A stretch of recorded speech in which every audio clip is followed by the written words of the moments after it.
is unfair. Hey everybody, Alex the Critic here, and on December 14th, the Boston Herald ran an article about how the mayor of Boston, an Asian woman named Michelle Wu, extended invitations for a Christmas party she was holding for the city's councilors. Why is that a problem? Because the party was only intended for the minority councilors, but her assistant accidentally sent all of the invitations to all of the councilors, 7 of whom are white. Oops. Now, I could sit here and condemn this as yet another example of how the leftists are the real racists, but I'm not gonna do that for one of two reasons. One, there are dozens of political commentators all across social media who have already made that point, and I don't want to be the guy who just repeats what everyone else is saying. At least, not all the time. Two, that's not the issue that I take with this. See, my problem with this whole thing is the hypocrisy on display here. What hypocrisy am I talking about? Well, let's read what one of the black members of Boston's City Council, Brian Worrell, said about the matter. Quote, "We make space and spaces for all kinds of specific groups in the city and city government. This is no different, and the elected officials of color has been around for more than a decade." This sentiment was echoed by another black council member,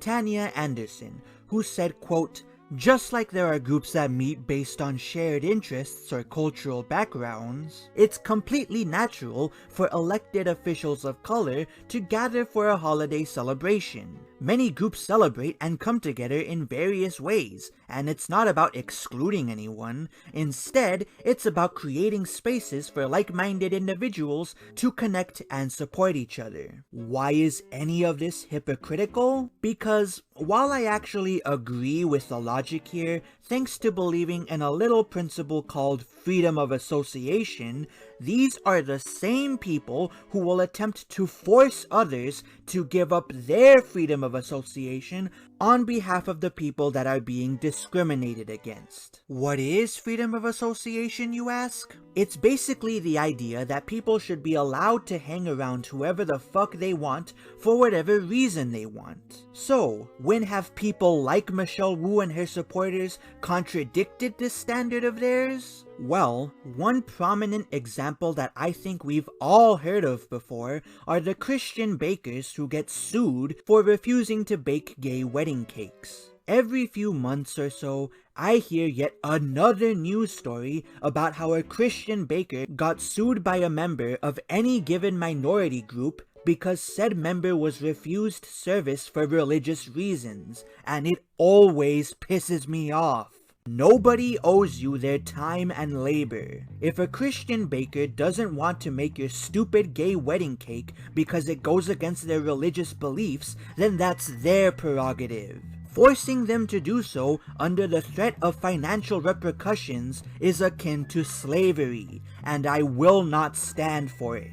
But Alex, wouldn't this principle mean you would have to defend business owners who refuse service to minorities because they're racist? Yes, Mr. Audience Strawman, and I have no issue with that, because my principle also extends to tolerant business owners who will serve any customer regardless of race. If you only care about making money and don't care if the people giving you money for whatever services you're providing are black, brown, yellow, or polka dotted, then that's also a-okay in my book, because I want people to have the choice to associate with whoever the hell they want for whatever reason they want, even if the reason is racist. I just don't understand why leftists only want this freedom to be extended in one way. If a female minority like Michelle Wu wants to hold a segregated Christmas party for publicly elected officials, then we're just supposed to view that as perfectly acceptable and even commendable. But God forbid white people want to make a segregated basketball league. If the military wants to force recruits to take the COVID-19 vaccine before they can be admitted into it, that's perfectly fine, but God forbid business owners want to stay open during the pandemic. If Bethesda wants to add a preferred pronouns option to the character creator of their latest RPG, that's all sunshine and rainbows, but God forbid its players want to mod that option out of the game and share that mod with like-minded people. Listen, I have no problem with this mayor wanting to exclude white people from her Christmas party. Yes, it's stupid, and it might have been done for racist reasons, which would be wrong. But I believe she has the freedom to do it if she wants to. However, if leftists want people like myself to stop complaining about their hypocrisy whenever shit like this happens, then they need to stop morally grandstanding about how diversity is our strength and how we should be tolerant and open-minded, because they clearly don't believe in those ideals. On top of that, how incompetent do you have to be as a mayor to hire an assistant who screws up something this minor? It's a fucking email. It's not that hard to figure out. Last but not least, there's a comment that Frank Baker, one of the white members of Boston City Council, made about the whole ordeal that I really want to focus on. Here's what he said, quote, "I find it unfortunate that with the temperature the way it is, that we would further that division." Now, I just have one question to ask Mr. Baker. What the fuck does the weather have to do with it? Was that a corny-ass joke that was poorly delivered? Yes. Is that gonna stop me from ending my video on it? Hell no. I'm Alex the Critic, and I'll see you guys next time.